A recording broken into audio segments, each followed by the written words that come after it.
चंद्रपूर येथे भाजपा महिला मोर्चाच्या वतीने आयोजित पत्रकार परिषदेत महिला आरक्षणाच्या मुद्द्यावर विरोधकांवर जोरदार निशाणा साधण्यात आला. लोकनेते सुधीन मुनगंटीवार यांच्या मार्गदर्शनात झालेल्या या परिषदेत महिला सक्षमीकरण, आरक्षण आणि महिलांच्या हक्कांबाबत भाजपा महिला मोर्चाने आपली ठाम भूमिका मांडली.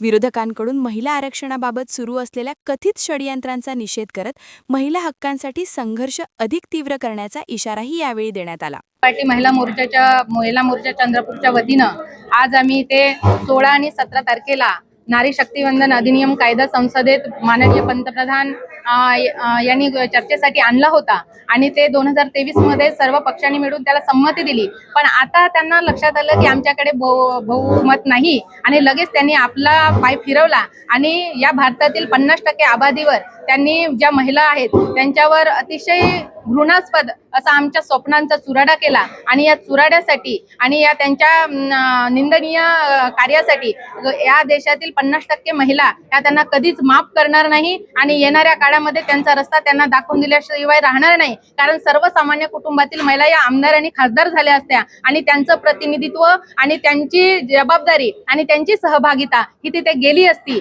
पण कुठेतरी या सरकारला महिला विरोधी मानसिकता ही त्यांची आहे आणि ती त्यांनी या प्रकरणातून दाखवून दिलेली आहे आणि त्यांना आम्ही सर्व विरोध करतोय आणि येणाऱ्या काळात सर्व महिला सुद्धा 2029 मध्ये त्यांना ही त्यांची जागा दाखवून दी.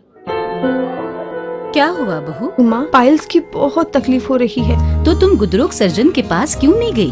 देखो, जैसे हार्ट के लिए हार्ट स्पेशलिस्ट, ब्रेन के लिए ब्रेन स्पेशलिस्ट, तो पाइल्स के लिए पाइल स्पेशलिस्ट क्यों नहीं? स्त्री हो या पुरुष, टॉयलेट में तकलीफ केवल पाइल्स ही नहीं और भी कई प्रकार के गुदरोग तथा कैंसर भी हो सकता है. इसीलिए इसकी प्रत्यक्ष जांच जरूरी है. ठीक है माँ, पर जांच के लिए हम जाएंगे कहाँ? वही काले आयुर्वेदिक पाइल्स हॉस्पिटल में. लेकिन माँ, प्रेगनेंसी में पाइल्स की दवाइयाँ. प्रेगनेंसी में आयुर्वेदिक दवाइयाँ सुरक्षित होती है.